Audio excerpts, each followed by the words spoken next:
Bonsoir à tous, ravi de vous retrouver pour vos éditions du week-end. Nous sommes le vendredi 25 avril et voici les titres de votre 19h. Le prince Albert II et sa sœur, son Altesse royale, la princesse de Hanovre, poursuivent leur visite dans les Ardennes et précisément sur les sites liés à l'histoire de la famille Grimaldi. Une de nos équipes est sur place. Des Ardennes, nous nous rendrons à Rome. La capitale italienne se prépare à des funérailles historiques après la disparition du pape François. Comment vont se dérouler les obsèques du souverain pontife demain? Nous recevrons Arthur Herlin, reporter pour Paris Match et spécialiste du Vatican. Dans un autre registre, nous accueillerons également Thierry Dantez, vice-président de la Fondation monégasque de rugby, alors que le coup d'envoi du tournoi Sainte Dévote a été donné ce matin. Enfin, strass, glamour et émotion, les Fashion Awards ont une fois de plus illuminé la planète mode lors de la Monte Carlo Fashion Week. À suivre un reportage sur la cérémonie et une interview exclusive avec l'un des créateurs primés, Renzo Rosso. Nous démarrons ce journal dans les Ardennes en France où nous retrouvons Alban Gingembre et Camille Caloni. Notre équipe suit actuellement le déplacement du prince Albert II et de son Altesse royale la princesse de Hanovre, une visite sur les traces de leurs ancêtres. Et oui, le département des Ardennes entretient un lien étroit avec la principauté, une proximité qui date de près de 250 ans, résultat d'un mariage. Plusieurs princes de Monaco ont aussi vécu dans ce territoire du Grand Est. De Charleville-Mézières à Rethel, en passant par la Cassine et la Mai, on vous emmène sur les différents sites historiques Grimaldi de Monaco. En 1777, Louise d'Aumont Mazarin, héritière des possessions et des titres du cardinal de Mazarin, épouse le futur prince Honoré IV de Monaco, donc appartenant à un certain nombre de fiefs, dans les Ardennes, en Alsace aussi, dans l'Île-de-France, un ensemble très important qui forme les sites historiques Grimaldi de Monaco. Ces sites historiques Grimaldi de Monaco permettent de nouer de nouvelles relations avec les collectivités. Il donne aussi une profondeur à l'histoire de la principauté, trop souvent résumée à ces 150 dernières années. La souveraineté monégasque trouve en réalité son origine dans une époque plus lointaine. En témoigne cette exposition au musée de l'Ardenne à Charleville-Mézières, résultat d'un travail d'archivage entre Monaco et les Ardennes. On peut y découvrir à peu près 200 objets, documents, tableaux de différentes, des monnaies également. Tous ces documents et objets présentent l'histoire du comté de Rethel sur 8 siècles, voilà, du Moyen-Âge jusqu'à la Révolution. Et on ouvre à la fin sur l'histoire commune, justement, Ardennes-Monaco, au début du 19e siècle, avec Florestan et Caroline Gibert, qui font ce lien voilà, avec quasiment notre époque contemporaine. Et donc le lien évidemment avec le prince, qui sont ses ancêtres. Lors de visites de ces sites historiques, ce n'est pas uniquement pour retracer l'histoire, ce qui est très important, mais c'est aussi pour, pourquoi pas, envisager d'autres collaborations dans d'autres domaines, qu'ils soient culturels, d'encourager aussi l'artisanat, toutes les productions de ces communes et de ces territoires qui méritent d'être mises à l'honneur. Et puis ça peut aussi permettre, pourquoi pas, de créer un itinéraire entre les sites historiques, qu'ils soient en France ou qu'ils soient en Italie. À quelques kilomètres de là se situe la commune de la Cassine. Elle dévoile son panneau site historique Grimaldi de Monaco. Même chose pour la commune de la Mai. Les habitants sont venus en nombre pour saluer le prince souverain et son Altesse royale la princesse de Hanovre. Cette adhésion au réseau des sites historiques Grimaldi, c'est une fierté pour les communes. Quand on nous l'a proposé, on a dit oui tout de suite, c'est merveilleux. C'est quand même un chef d'État, c'était très important d'être présent aujourd'hui. C'est la première fois que j'assiste à ça de toute façon. Ouais, je suis vraiment très content. C'est un honneur pour nous quand même, parce que on entend beaucoup parler de la princesse de Monaco dans la Mai, mais c'est la première fois qu'on a un vrai contact avec la famille de Monaco. C'est une visite symbolique pour notre village et c'est quand même le prince de Monaco qui se déplace dans les Ardennes et qu'on a un petit village de 70 habitants. Ça remet en perspective un petit peu l'histoire du village de la Mai. Donc c'était un geste important de venir un petit peu célébrer quelques centaines d'années d'histoire, quoi. Autre commune faisant désormais partie des sites historiques Grimaldi, la commune de Rethel. Là aussi, les habitants réservent un accueil chaleureux à la principauté.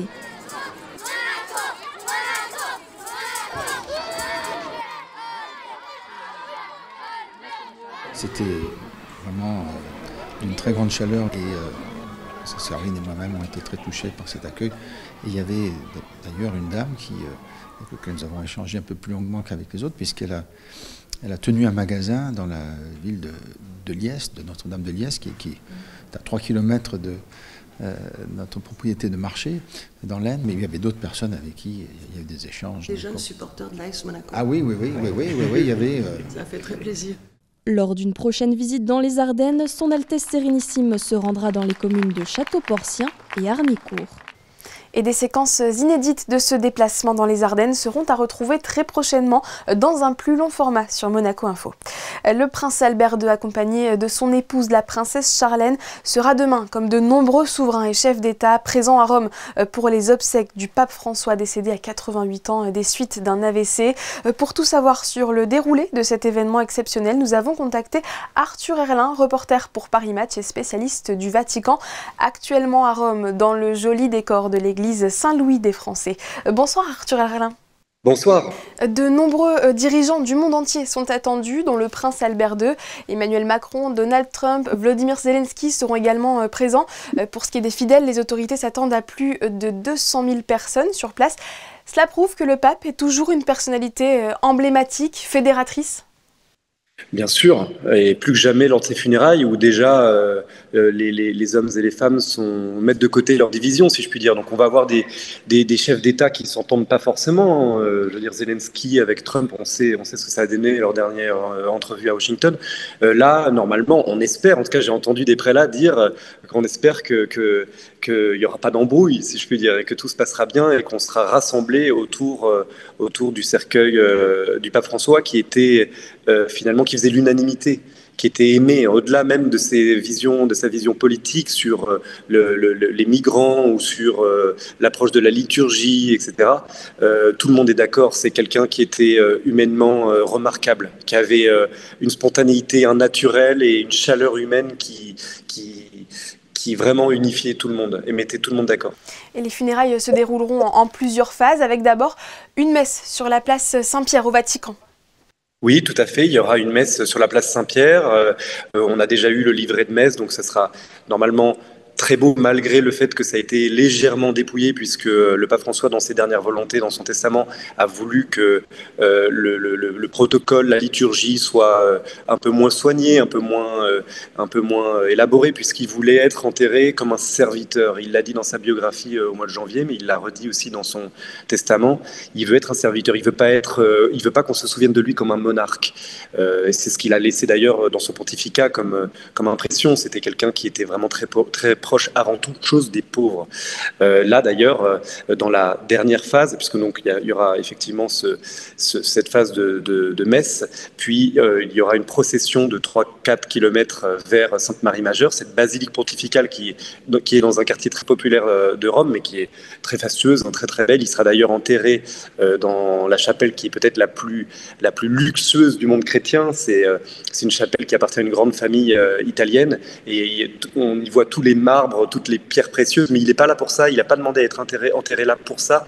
Il voulait être enterré là parce qu'il y a une icône de la Vierge Marie antique, la Salus Populus Romani, qu'il venait voir avant et après chaque voyage. Même s'il était épuisé par le voyage, moi je m'en souviens, il fonçait depuis l'aéroport Fiumicino à Sainte-Marie-Majeure, il lui remettait des fleurs et il priait devant elle pendant quelques minutes avant de rentrer à la résidence Sainte-Marthe. Donc il va être enterré là. Et c'est là que les fidèles pourront se recueillir par la suite ? Dès dimanche, les gens pourront aller sur sa tombe. Et donc, un dernier élément qui est notable, c'est que lorsque le cercueil va entrer dans Sainte-Marie-Majeure, on nous a expliqué qu'il y aura des pauvres, il y aura des démunis qui vont accueillir son cercueil à l'entrée de la basilique. Et moi, je trouve ça sublime. Vous l'avez dit, ce seront des obsèques différentes et dans la simplicité. C'est ce qui collait le plus donc au souverain pontife. Oui, bien sûr. C'était quelqu'un qui est toujours resté dans ce style-là lorsqu'il était archevêque, et il a porté ça à Rome. Il y avait un dîner annuel où il y avait 3000 pauvres qui débarquaient au Vatican, il leur servait à manger, il mangeait au milieu d'eux. Et quand il n'était pas avec les pauvres, il était au Vatican à la cantine avec son plateau.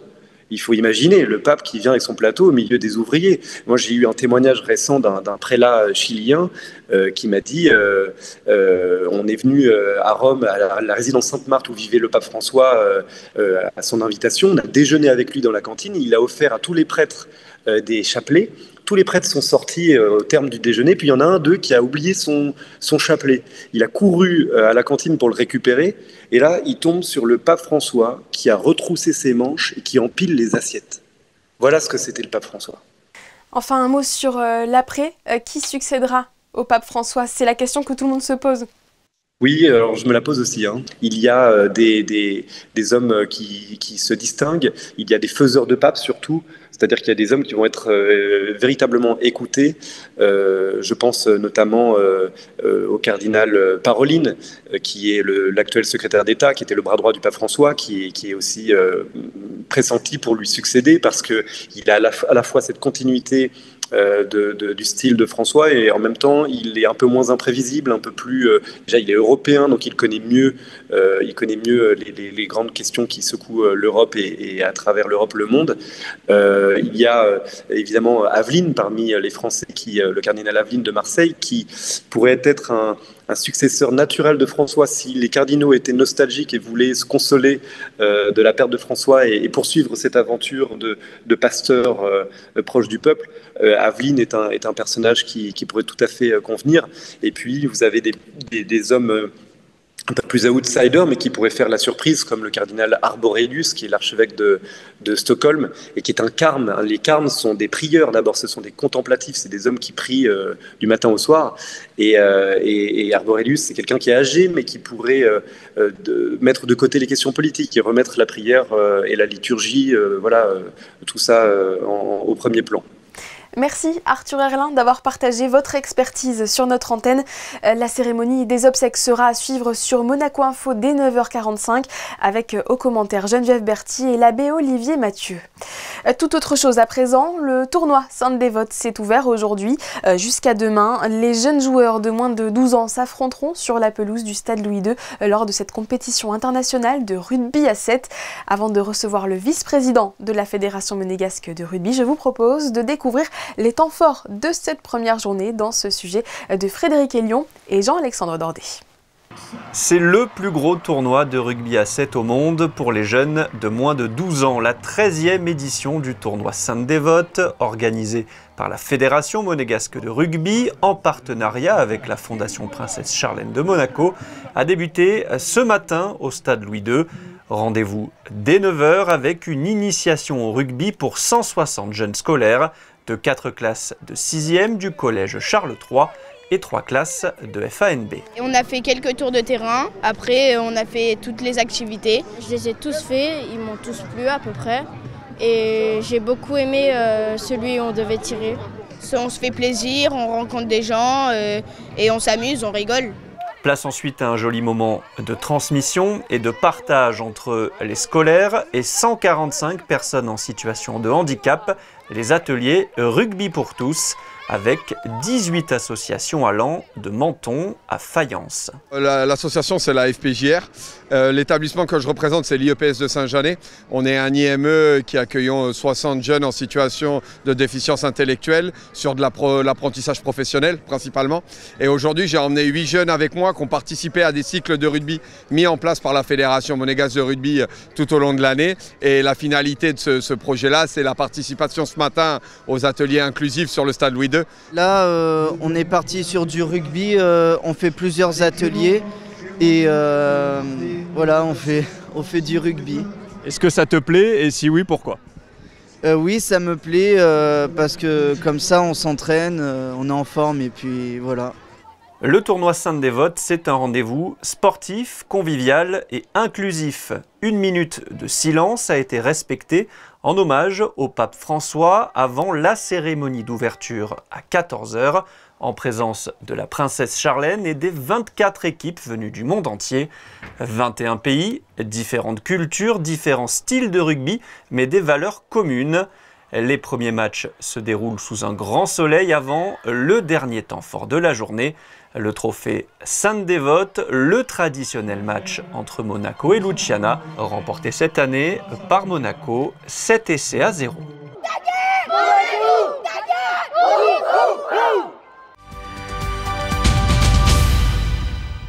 Bonsoir Thierry Dantez. Bonsoir Sarah. Quelles sont les particularités de cette compétition? En termes de chiffres, on est sur 24 équipes venues de 21 pays différents. Cette mixité, elle permet aux jeunes de découvrir les différents styles de jeu, mais aussi les différentes cultures et de tisser des liens également.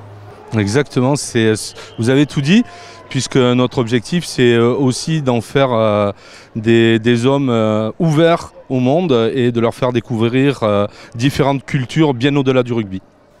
Et qui sont ces jeunes? Ce sont de potentiels futurs professionnels? On l'espère qu'un jour, à la télé, on entende un international qui dise « ma première sélection s'est faite à Monaco lors du tournoi Saint-Dévote ». C'est ce qu'on souhaite. Et on a quelques joueurs chaque année qui sortent du lot et qui montrent de très bonnes performances. Est-ce que vous pouvez nous rappeler le rôle de la Fondation Princesse Charlène dans l'organisation de cet événement ? Alors le tournoi est organisé par la Fédération monégasque de rugby et historiquement, parce que justement on met en avant ces valeurs, la Fondation Princesse Charlène et la Princesse Charlène a souhaité que sa fondation se joigne à ce tournoi et nous soutienne. Donc c'est un partenariat qui est historique avec la Fondation. Le parrain de cette 13e édition, il s'agit d'un champion du monde, Tendai Mtawarira, succède à Antoine Zegdar dans ce rôle et compte bien inspirer la jeune génération. C'était une évidence pour vous de choisir cette légende du rugby sud-africain ? Alors c'était pas une évidence, c'était un souhait. On espérait avoir The Beast avec nous depuis quelques années déjà. Les plannings des uns des autres ne le permettaient pas. Et cette année, les planètes se sont alignées et il a pu venir nous rejoindre et prendre la suite de Antoine qui est devenu, depuis le dernier tournoi, qui est devenu champion olympique. Et puis il y a le match dans le match, le Challenge Saint-Dévote, un match qui oppose l'équipe corse à celle de Monaco. Oui, le Challenge Saint-Dévote, c'est le début du tournoi, c'est l'origine du tournoi puisque le tournoi a débuté avec un échange que nous avions fait à Luciana lors de l'inauguration du stade. On a souhaité les recevoir l'année suivante, on a rajouté à cette réception, à ce match, quelques activités avec des porteurs de handicap et de fil en aiguille. D'année en année, le tournoi est devenu ce qu'il est aujourd'hui avec 24 équipes venues du monde entier. Merci Thierry Dantès d'avoir été notre invité. À noter pour nos téléspectateurs que l'entrée est libre et gratuite et que les festivités débuteront demain également dès 9h45. Exactement, et donc nous aurons les Tots Rugby, donc j'invite les tout petits à venir nous rejoindre et les plus grands pourront s'essayer également à une activité qui est très prisée, c'est la Ninja Box qui est également ouverte à tous et gratuite. Les créateurs de mode, eux, ont rendez-vous en ce moment à Monaco pour la Monte Carlo Fashion Week. La 13e édition a ouvert officiellement mardi et parmi les temps forts de la semaine, la cérémonie des Fashion Awards hier soir au Yacht Club honorant les stylistes qui parviennent à allier innovation et éthique. Retour en images sur cette soirée glamour avec Vanessa Dessy, Léa Calori et Jean-Alexandre Dordet. Moment fort de la Monte Carlo Fashion Week, la cérémonie des Fashion Awards vient couronner des figures emblématiques et les initiatives engagées du monde de la mode. Ces prix célèbrent la créativité, l'éthique et l'innovation, piliers de l'événement monégasque. Parmi les lauréats de cette édition 2025, le pavillon Bosio a reçu une récompense pour son approche avant-gardiste de l'enseignement. Cet award souligne l'importance d'une éducation artistique résolument tournée vers une création contemporaine. C'est super d'avoir une récompense pour tout ce travail. Donc un grand merci à Federica et à la Fashion Week. Le pavillon Bosio n'est pas une école spécialisée en mode. On n'a pas de styliste au pavillon Bosio et on n'a pas vraiment d'enseignants dans ce domaine-là. Moi-même, je n'y connais rien. Mais par contre, on s'intéresse à la question de la présentation de la mode, ces dispositifs scéniques. À la fois l'art de l'agencement des boutiques, des vitrines et la question du défilé qui est pour nous un objet culturel assez intéressant qui a pris beaucoup d'ampleur ces dernières années et sur lequel on essaye de travailler. Icône de style et d'élégance, Kelly Rutherford a reçu le Monte Carlo Fashion Award lors de cette édition 2025. Connue pour son rôle dans la série Gossip Girl, l'actrice incarne une mode intemporelle, chic et raffinée. Très attachée à la principauté, elle a été saluée pour son influence positive dans l'univers de la mode et son soutien aux créateurs engagés. Pour l'actrice, le cinéma et la mode sont intimement liés. I think they're very connected because I think fashion is so much, there's so much storytelling in fashion, and we certainly wouldn't be able to play our characters as actors and actresses without it, without our wardrobe that helps create our character. I've been coming here for many years, and it's such a chic place, and it has such a sense of beauty and calm and peace, and it's, or at least for me it does, and I think the people here are very, very chic and cool and nice. Yeah, it's been my experience. I love it. I love Monaco. Les Fashion Awards ont également récompensé Arianna Alessi et Renzo Rosso pour leur contribution à transformer le monde de la mode par une approche éthique, innovante et socialement responsable. Et parmi les lauréats, Renzo Rosso, vous venez de le voir sur ces images, son nom vous dit forcément quelque chose. Il est le fondateur de la marque Diesel et le président du groupe Only the Brave. L'entrepreneur italien a reçu le Positive Change Award. Il est notre 3e invité. Bonsoir Renzo Rosso. Ciao. Vous avez reçu le Positive Change Award dans le cadre de la Monte Carlo Fashion Week. Qu'est-ce que représente cette récompense pour vous? Sai, ogni premio è sempre importante perché il premio significa che hai fatto qualcosa che è stato visto, qualcosa che ha avuto un impatto, qualcosa che è servito e soprattutto un grande riconoscimento per il team che hai lavorato per raggiungere degli obiettivi, quindi la felicità di tutto il team per aver fatto qualcosa di importante che abbia avuto un risultato profittevole. Ce prix, il met en valeur le positionnement que vous avez adopté dès le départ, celui d'une mode responsable. Pourquoi ce choix? Perché è l'unica strada di oggi, la moda responsabile, per poter essere un'azienda del futuro, quindi devi assolutamente avere il rapporto con le nuove generazioni, sapere quello che loro hanno bisogno, quello che loro vogliono, perché il mondo è suo di loro, sono loro che sentono le vere necessità della vita e quindi abbiamo l'obbligo di fare delle aziende che siano responsabili, sostenibili per essere aziende del futuro. Et sur le volet environnemental, la mode est l'une des industries les plus polluantes. Est-ce que les choses avancent dans le bon sens d'après vous? La moda ho scoperto purtroppo tardi che è il secondo settore per inquinamento e mi ha fatto molto male perché pensavo che la moda fosse invece un'azienda molto pulita.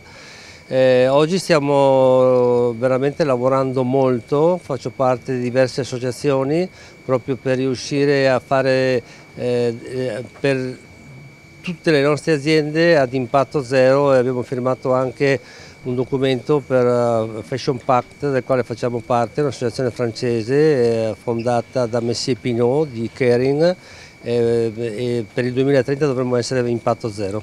C'était important pour vous d'être présent à Monaco. Quel est votre lien avec la principauté?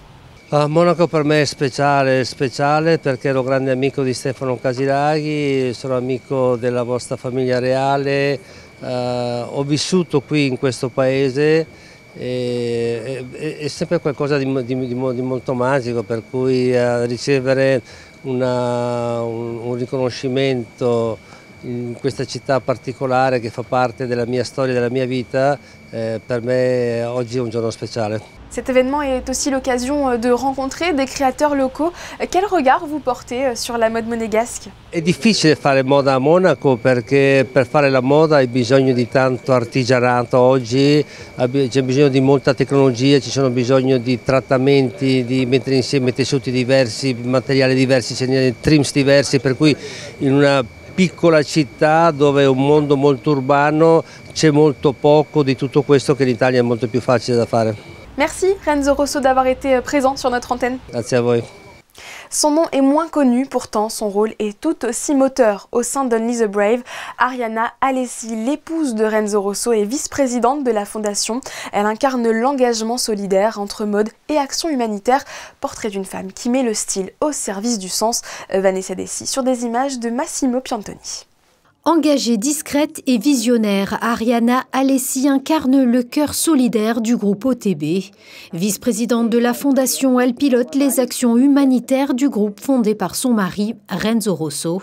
À ses côtés depuis 20 ans, elle travaille dans l'ombre avec détermination pour faire de la mode un levier d'impact social. OTB Foundation è vista proprio dal presidente Renzo Rosso come una business unit nel gruppo, quindi c'è la holding, ci sono i vari brand, in più c'è anche OTB Foundation.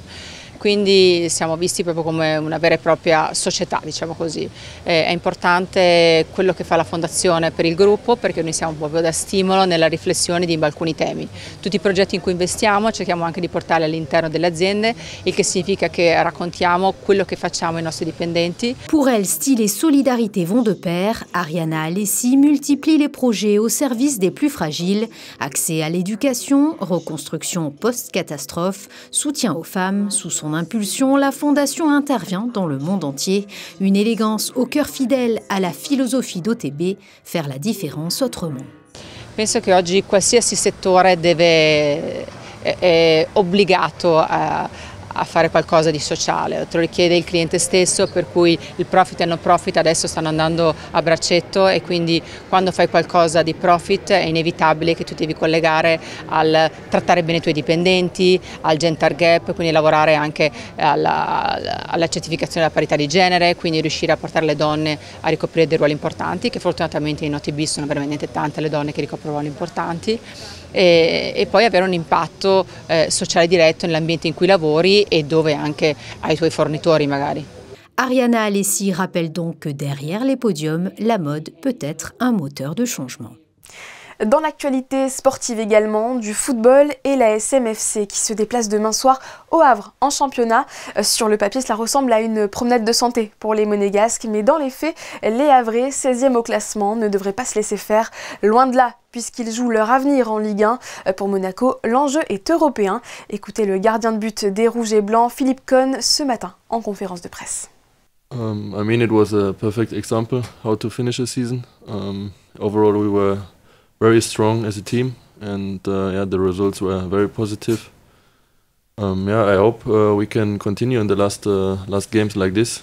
Yeah, we started now the end of the season very well. We are in a good position. Last game, unfortunately, only 1 point instead of 3, but yeah, we take it, and now we look forward for the last games, step by step, game by game, and yeah, hopefully we win every game.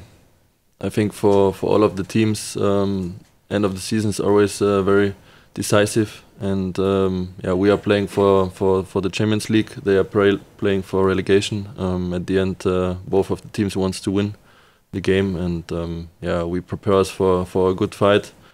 Un bel affrontement à suivre à partir de 19h. Nous vous en parlons depuis quelques semaines.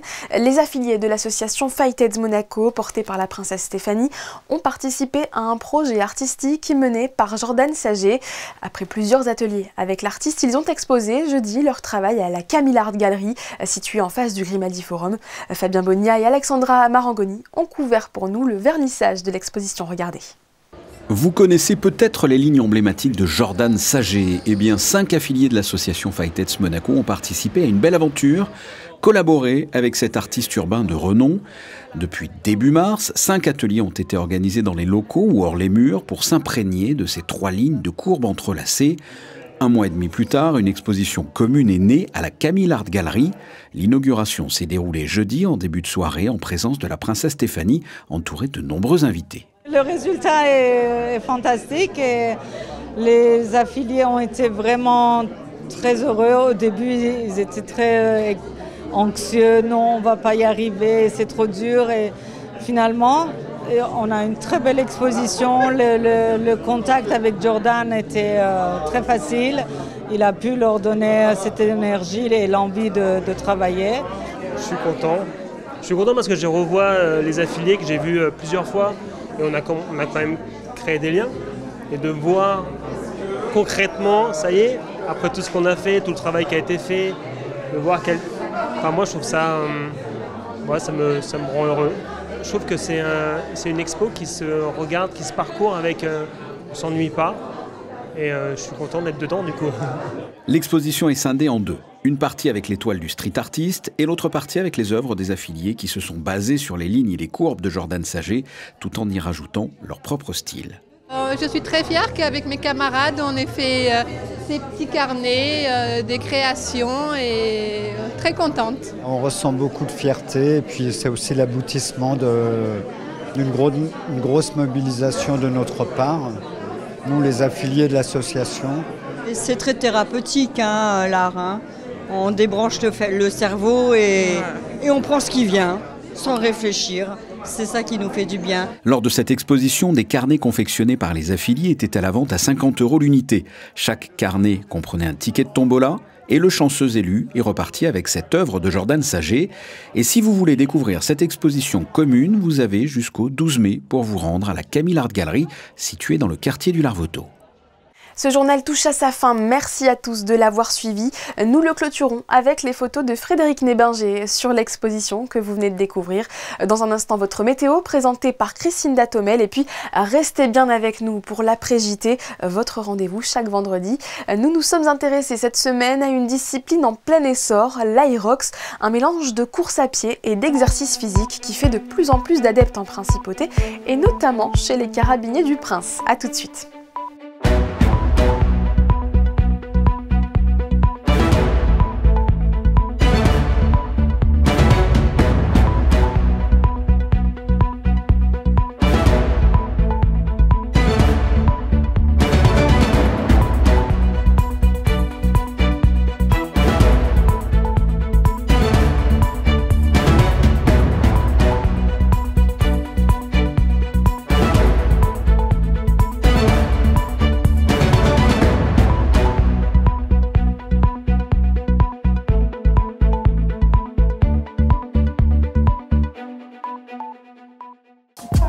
Retrouvez la météo avec Maya Bay, le restaurant référence thaï japonais de Monaco. Bonsoir à tous. Eh bien, demain, le temps sera au beau fixe, du soleil le matin, un beau ciel bleu l'après-midi, des températures douces puisqu'elles seront comprises entre 12 et 18 degrés. Et puis sinon, demain, nous souhaiterons une bonne fête à toutes les Alida, alors de nature sensible et à fleur de peau.